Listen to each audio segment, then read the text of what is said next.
E eu acredito que seria interessante começar falando que a revista Rasante, por ser um formato digital, ela traz nessa edição que tem o tema central, a cidade e o cinema, a possibilidade de leituras a partir de diferentes suportes e linguagens artísticas e textuais, né? Então, o formato digital para um tema de uma revista que debate o cinema, eu achei que foi fundamental para movimentar o leitor e os próprios eixos, né, os temas dos debates propostos nos trabalhos a partir de outras linguagens que não só o textual e algumas imagens, né? Então passa por ensaios, por a possibilidade de assistir os documentários, trailers, os frames, né, de alguns vídeos e a entrevista também. Então é uma possibilidade de fazer uma leitura, né, uma imersão por diferentes óticas. Eu acho que isso trouxe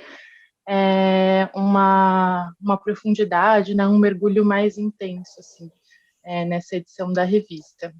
E a cidade, ela aparece nesses trabalhos como personagem em todos os enredos, mas em cada narrativa cinematográfica, né, e nos textos, nas produções, ela assume papéis muito diferentes, né? Às vezes muito semelhantes, mas com óticas muito diferentes. E aí fiquei pensando numa relação que eu gosto muito de pensar, né? Se a gente comparar a cidade como se ela fosse um rio, e aí esse rio que ocupa esse território que é a revista, a gente é convidado a navegar por ele, e em cada região ele se apresenta de formas diferentes, né? Como um rio que corta um vasto território e que em cada lugar ele vai se adaptando àquela paisagem, né? Então, ora esse rio deságua, né? A gente passa por algumas curvas, em alguns momentos os trabalhos, né, propõem alargamentos da nossa perspectiva, da nossa visão. Em alguns momentos é um momento de um rio mais estreito, então que a gente foca nosso olhar para um ponto mais específico. Em alguns trabalhos a gente é convocado, né, convidado a estar mais à margem desse rio, e em outros a gente volta para o centro dele. E aí, se a gente for pensar nessas águas, em alguns momentos elas estão mais calmas, estão mais agitadas, estão mais claras, e muitas vezes elas estão turvas, né? Como uma visão que a gente tem que se relacionar de uma forma mais profunda para enxergar o que está sendo proposto ali. Então, acho que os trabalhos eles navegam, né? Trazem possibilidades de leituras por várias temáticas de gênero, de classe, de raça, de territórios geográficos, de arte, de corpos, de memórias, entre outros, né? Acho que esse leque de referência vai também muito de acordo com cada um que está lendo. E o debate proposto em cada texto, em cada trabalho, então se movimenta, né, diante dessas construções e referências daquele que está vendo e que se afeta pelo que vê, pelo que lê. E aí eu fiquei pensando nesses enredos e narrativas que vocês apresentam, o que nos sensibiliza e produz afetos, né?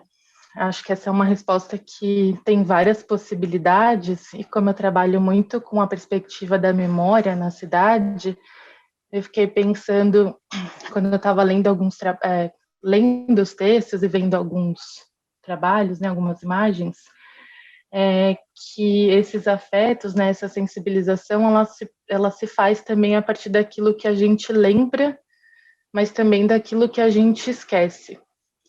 E os trabalhos, eles convocam para essa relação, né, de memória a partir de uma lembrança, mas também do esquecimento, porque o esquecimento ele faz parte da produção da memória, e isso está representado em todos os cenários, porque isso é uma relação de poder que está implícito no território da cidade, né? Então, o que a gente quer lembrar, o que a gente quer esquecer. Por isso,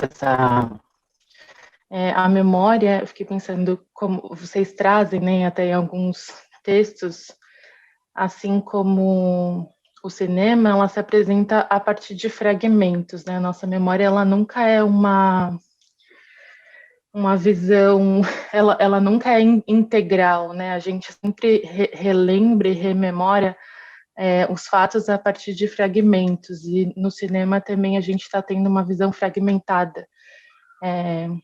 sobre um território que está sendo apresentado. Então,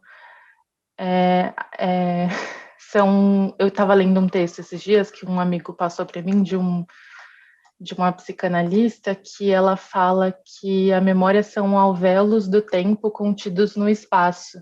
Eu achei que era uma imagem interessante de pensar, né, nesses alvéolos de tempo contidos no espaço a partir dos territórios e trazendo para a nossa discussão o que seriam esses alvéolos de tempo na cidade, né, fazendo uma relação de memória e cidade.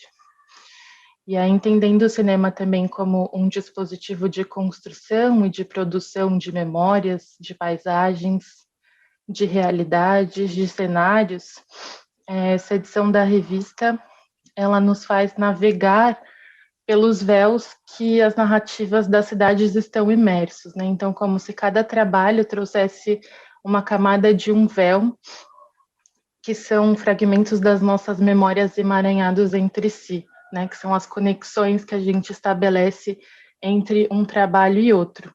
E esses véus, eles se apresentam opacos, sinuosos, às vezes desgastados, esquecidos ou alguns muito lembrados, né? E pensando numa perspectiva, então, da revista inteira, né? Reunindo todos esses véus, todas essas camadas de cidades, é como se elas apresentassem uma possibilidade de relação para um espectador, para um leitor, que aceita mergulhar profundamente e retirar esses véus para a visão não ficar mais turva, e é uma possibilidade de separar, então, a imagem, separar a paisagem e aquilo que é a imagem de si. Então, para encontrar, quando ele retira esse véu, se encontrar com a imagem de outros, né, para olhar por outras lentes. E aí, no começo da revista, o Rafael e a Letícia falam, então, dessa possibilidade, né, de você se preparar para sentar e, a partir da sua cadeira, né, da sua perspectiva, olhar para essa produção, mas o cinema também, né, trazer essa possibilidade de olhar com o olho do outro, né, com uma lente do outro. Acho que foi um pouco essa relação que eu tracei, assim, entre a produção numa perspectiva mais geral e de alguém que estava mais distante, né, olhando de fora.